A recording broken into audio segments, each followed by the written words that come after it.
जय श्री कृष्णा। दोस्तों, कर्म बड़ा होता है या भाग्य? यह प्रश्न प्राचीन समय से ही चला आ रहा है।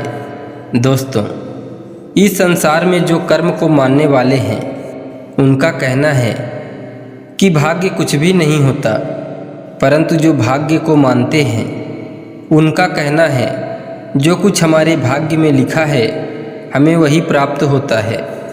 प्रत्येक मनुष्य कर्म और भाग्य को अलग अलग दृष्टिकोण से देखते हैं, परंतु आज हम इस वीडियो में यह समझने का प्रयास करेंगे कि कर्म और भाग्य के इस द्वंद्व का सटीक उत्तर क्या होगा। तो आइए दोस्तों, एक कहानी के माध्यम से कर्म और भाग्य को समझने की कोशिश करते हैं।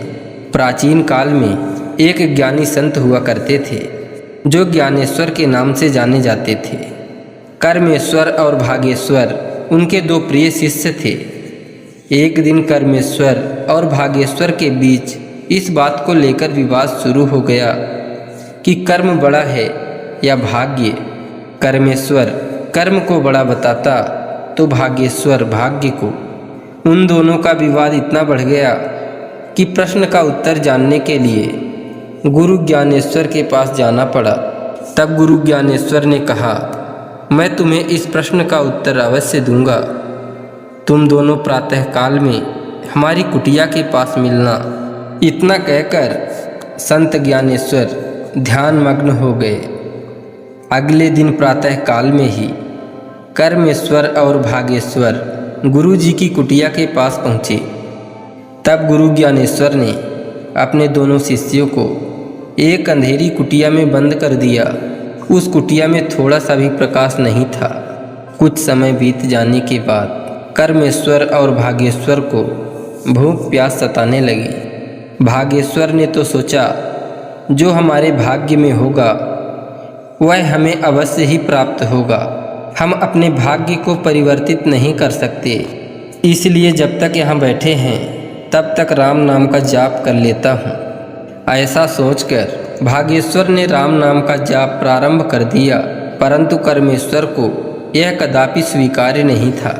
उसने सोचा मुझे कर्म करना होगा, अन्यथा मैं भूख प्यास से यहीं मर जाऊंगा। यह सोचकर कर्मेश्वर उस अंधेरी कोठरी में खाने पीने की वस्तु की खोज में जुट गया। अंधेरा होने की वजह से कभी उसके सिर में कोई वस्तु टकराती तो कभी पैर में चोट लगती, किंतु न तो वह थका और न ही हार मानी। बहुत कोशिश करने के पश्चात उसे एक मिट्टी का बर्तन मिला। जब उसने बर्तन के अंदर हाथ डाला तो उसे चने मिले। कर्मेश्वर उन चनों को पाकर अत्यंत प्रसन्न हुआ और वहीं बैठकर उन चनों को खाने लगा। चने खाते समय उसके मुंह में कुछ कंकड़ आ जाते जो भाग्येश्वर को दे दिया करता। अगले दिन जब गुरु ज्ञानेश्वर ने कुटिया खोला तो वो देखते हैं कि कर्मेश्वर का तो पेट भरा हुआ है, परंतु भाग्येश्वर भूखा है।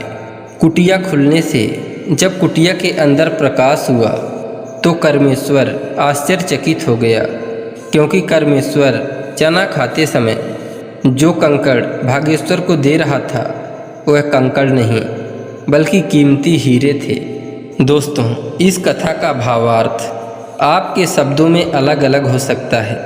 आइए अब कर्म और भाग्य में कौन बड़ा है यह जानते हैं। दोस्तों, अनेकों कथा और कहानियों में हमें यही जानने को मिलता है कि कर्म भाग्य से श्रेष्ठ है, परंतु सत्य यह है कि दोनों ही अपनी अपनी जगह में श्रेष्ठ हैं। अगर आप अच्छे कर्म नहीं करेंगे तो आपका भाग्य भी साथ नहीं देगा, और यदि आपका भाग्य अच्छा नहीं होगा तो आप चाहकर भी कर्म ठीक तरह से नहीं कर पाएंगे।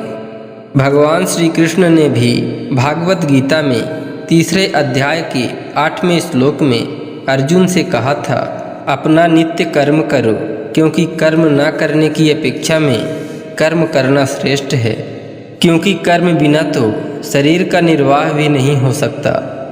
इस संपूर्ण कहानी में आपने सुना कर्मेश्वर और भाग्येश्वर दोनों को ही कर्म करना पड़ा।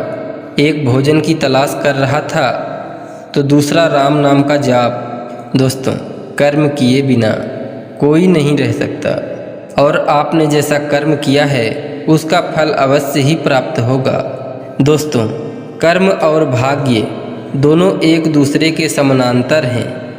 कर्म लोहे के समान है तो भाग्य चुंबक की तरह। जहाँ कर्म रूपी चुंबक होगा वहीं भाग्य खींचा चला आएगा, क्योंकि वास्तविकता तो यही है कि भाग्य हमारे कर्मों का परिणाम होता है।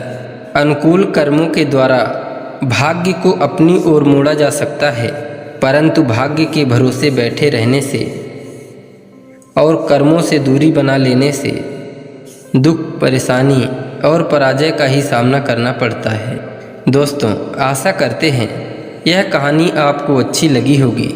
इसी तरह पौराणिक एवं ज्ञानवर्धक कथा कहानियों को सुनने के लिए कृपया ज्ञान सारांश यूट्यूब चैनल को सब्सक्राइब कर लीजिए एवं वीडियो को एक लाइक करके कमेंट में लिख दीजिए जय श्री कृष्णा, राधे राधे।